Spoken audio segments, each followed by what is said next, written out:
สบายดีพ่อแม่พี่น้องป้องปายเมิดสุขุสุคนเนาะมื้อนี้บ่พรสิมาตอบคอมเมนต์นี่เนาะเพิ่นเว้าว่าคนลาวเนาะเพิ่นมาเม้นช่องบ่พรเนาะในช่องต่อๆเนาะเพิ่นเว้าว่าบ่เห็นสิมีคนเล่นมีแต่เวทีใหญ่ซื่อๆมิดจีรีก็คือแบบว่าใหญ่แต่เวทีนะแต่บ่มีคนเนาะคือแบบว่าบ่พรจะตอบว่าคือเม่นแบบนี้น่ะเจตนาเพื่อหยังเนาะทุกคนเออ เจ้าอย่าไปหาเม่นแบบนี้เนาะที่บ่พรออกมาถ่ายคลิปหม่องบ่มีคนก็คือว่าเสียงตู้เพิ่นดังเนาะเวทีมันใหญ่เนาะตู้มันดังคนมันหลายเนาะพ่อแม่พี่น้องบ่าวพรก็เลยออกมาถ่ายหม่องที่มันโล่งๆเนาะเพราะว่าสนามหลวงนี่ใหญ่แฮงนะเนาะสนามบอลอยู่บ้านเฮานี่3-4สนามยังบ่เท่าได้นี่เนาะคือแบบอย่าเม่นอีหยังที่แบบบ่มีการศึกษาอย่าเม่นอีหยังแบบโง่ๆเนาะแบบนี้บ่พรบ่มักเนาะข้อยถามเจ้าแด่เนาะเจ้าเกิดมานี่เจ้าต้องเบิ่งโทรทัศน์ทีวีนี่เจ้าต้องเบิ่งช่องไทยอยู่แล้วเนาะอืมเป็นหยังเจ้าสิบ่ฮู้เกี่ยวกับประเทศไทยเนาะอาจสิบ่เคยเห็นนี่เข้าใจเนาะแต่ว่าเฮาต้องฮู้แล้วว่าประเทศไทยกับประเทศเฮานี่มันเป็นแบบใดเนาะอันนี้บ่พรบ่แม่นสิมาเว้าเพ้อความแตกแยกเนาะเจ้ามาเม้นแบบนี้มันคือแบบว่าเจ้าบ่เคยเห็นเนาะข้อยเข้าใจว่าเจ้าบ่เคยเห็นแต่ว่าอย่าเอาประเทศไทยไปเปรียบเทียบกับประเทศลาวเนาะประเทศไทยเพิ่นพัฒนาไปหลายแล้วเนาะการจัดงานเพิ่นนี่กับประเทศเฮามันก็ยิ่งใหญ่อลังการเนาะประเทศเฮาก็จัดใหญ่อยู่แต่ว่าเฮาต้องยอมรับเนาะทุกคนต้องยอมรับว่าประเทศไทยเพิ่นพัฒนาไประดับโลกอ่าระดับอาเซียนที่ใหญ่ๆเนาะซึ่งสงกรานต์นี่ก็คือต้นกำเนิดก็คือประเทศไทยที่จัดได้อลังการและก็ยิ่งใหญ่ที่สุดในโลกเนาะซึ่งมีนักท่องเที่ยวมาเล่นสงกรานต์นี่หลายที่สุดในโลกเลยเนาะทุกคนเม่นแบบนี้ให้คิดใหม่เด้อคือเฮาเจ้าข้อยเนี่ยฮู้อยู่แล้วประเทศไทยเป็นแบบใดเนาะบ่พรนี่เกิดมานี่ก็เบิ่งโทรทัศน์ทีวีตั้งแต่ออกจากท้องพ่อท้องแม่หรือว่าง่ายๆใหญ่ขึ้นมาจำความได้ก็เบิ่งโทรทัศน์ทีวีประเทศไทยโลดเนาะเบิ่งหนังเบิ่งละครนี่คือเบิ่งประเทศไทยที่ทุกวันนี้อ่านหนังสือภาษาถกภาษาไทยได้ก็ย้อนโทรทัศน์ทีวีเนาะมือถือหรือว่าเครื่องอิเล็กทรอนิกส์ต่างๆนี่เฮาก็นำเข้าจากประเทศไทยเนาะบ่ว่าสิเป็นขนมหรืออิหยังทุกอย่างเนาะเฮาก็นำเข้าจากประเทศไทยหมดเลยเนาะนี่คือประเทศไทยบ่ว่ายาสีฟอกยาสีฟันขนมเนาะแป้งเนาะทุกสิ่งทุกอย่างเนาะเฮานำเข้าจากประเทศไทยหมดทุกอันพันแนวเนาะทุกคนเนาะอาจสิบ่ทุกอย่างแต่แทบจะทุกอย่างเนาะทุกคนสิมาเว้าไว้ว่าประเทศไทยจัดบ่อลังการแบบที่โอ๊ยเนาะเจ้าบ่ได้เบิ่งบ่โทรทัศน์ทีวีน่ะทุกวันนี้คนลาวเฮาก็คือเบิ่งแต่โทรทัศน์ทีวีเนาะ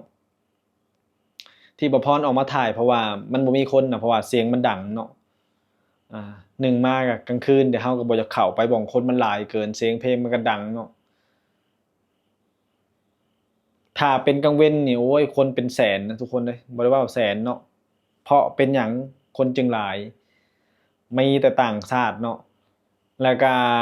ประเทศไทยเพิ่นจัดใหญ่แรงแล้วก็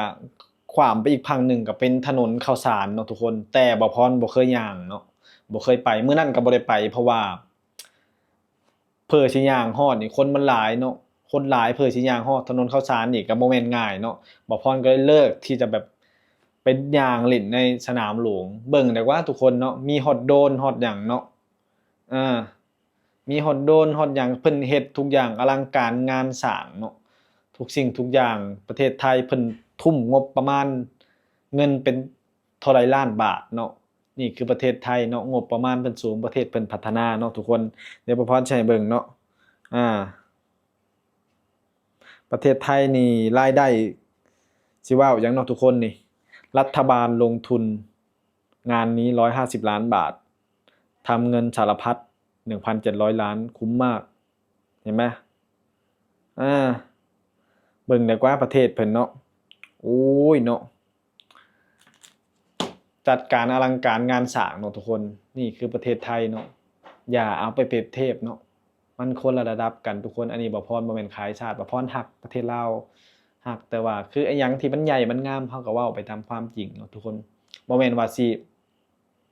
คอมเมนต์แบบว่าคอมเมนต์ดีๆเฮาเป็นผู้เดียวที่เข้ามาสร้างความแตกแยกสิเข้ามาว่าประเทศไทยบ่มีหยังดีไปซั่นซี้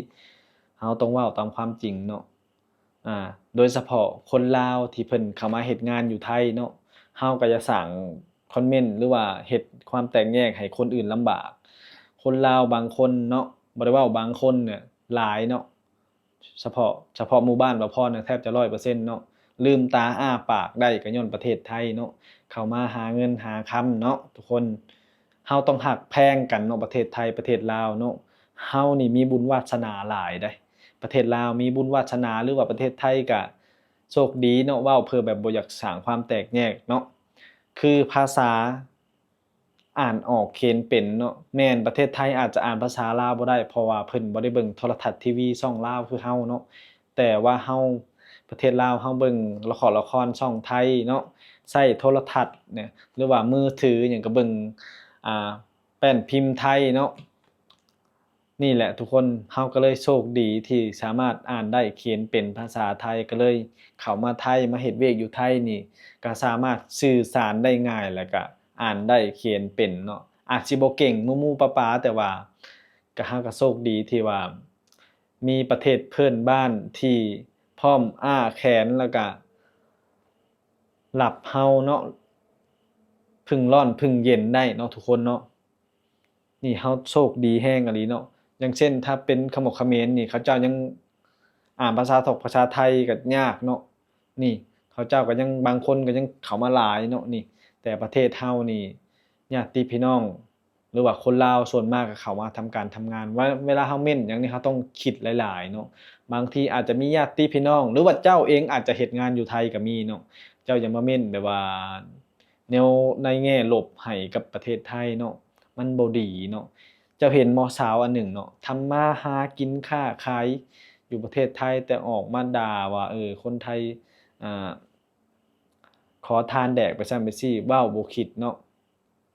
อยู่ดีๆบ่มักเนาะแต่สร้างความเดือดร้อนให้ตัวเองเนาะทั้งๆที่ตัวเองมีกินมีแดกก็ญ้อนประเทศไทย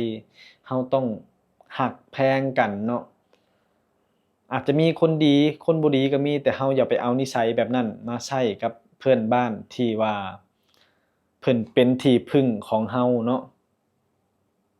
คนลาวส่วนมากก็มาเฮ็ดงานอยู่ไทยเนาะโอ้ยโชคดีมีประเทศไทยเนาะอ่า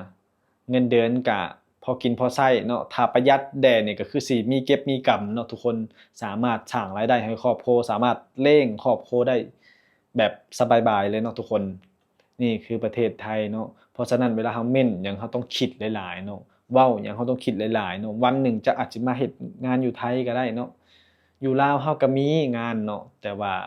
ถ้าเจ้ามีความสามารถเนาะมีความรู้หลายนี่เงินเดือนเจ้าก็สูงคือกันแต่ว่าคนที่เขาบ่มีความสามารถหรือบ่มีความรู้หรือว่าบ่มีการศึกษาสูงอะดีก็หาเงินเดือนสูงๆยากอยู่ประเทศเราเนาะซึ่งว่าเพิ่นก็สิใช้ความสามารถแต่ หรือว่าบ่เว้าหลายเนาะญาติพี่น้องบ่พรนี่เนาะเรียนจบการบัญชีเนาะมหาวิทยาลัยเรียนจบแล้วก็ทุกวันนี้ก็มาเฮ็ดงานอยู่ไทยคือกันนี่เนาะความแตกต่างเนาะทุกคนเพราะฉะนั้นเวลาเราเฮ็ดหยังอย่างความแตกแยกเราต้องรักแพงปรองดองกันเนาะเพราะว่าประเทศไทยเพิ่นพร้อมที่จะให้โอกาสเราอยู่แล้วขอเพียงแต่เราเป็นคนดี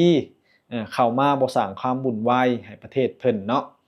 เข้ามาก็เฮ็ดการเฮ็ดงานเก็บเงินเก็บคำฝากเมื่อให้พ่อให้แม่เนาะหรือว่ามาหาความรู้ก็ได้แล้วก็เมื่อสร้างสาแล้วก็เมื่อค้าขายอยู่บ้านเฮาก็ได้มาเรียนรู้หยังก็ได้เนาะทุกคนเนาะแต่ว่าเพิ่นบ่ให้แค่ว่าเข้ามาแบบว่าสร้างความวุ่นวายหรือว่าค้าขายหรือว่าเป็นหัวหน้าอิหยังเองนี่บ่ได้เนาะมันผิดกฎหมายเนาะทุกคนนี่แหละทุกคนบ่าวพรแค่อยากมาเว้าให้รู้เนาะ แล้วก็บ่พรอยากเตือนเจ้าของคลิปนี้ว่าถ้ามาเห็นคลิปบ่พรน่ะเนาะให้คิดใหม่เนาะบางทีอาจจะเป็นลูกเป็นหลานเจ้าก็ได้มาเฮ็ดงานอยู่ไทยหรือเป็นญาติพี่น้องเจ้าเวลาเม้นหยังก็เม้นดีๆเนาะประเทศไทยกับประเทศลาวเฮามันก็เป็นบ้านพี่เบิ่งน้องป ประเทศไทยอาจจะเจริญกว่าบ้านเฮาแต่ก็บ่ได้หมายความว่าเฮาสิแบ่งแยกกันเนาะค่อยๆพัฒนาไปนำกันเนาะพ่อแม่พี่น้องเนาะคลิปนี้ก็จบเป็นเพียงเท่านี้ไผเข้ามาก็ฝากกดไลค์กดแชร์ให้บ่าวพรด้วยเด้อขอบคุณขอบใจพ่อแม่พี่น้องทุกคน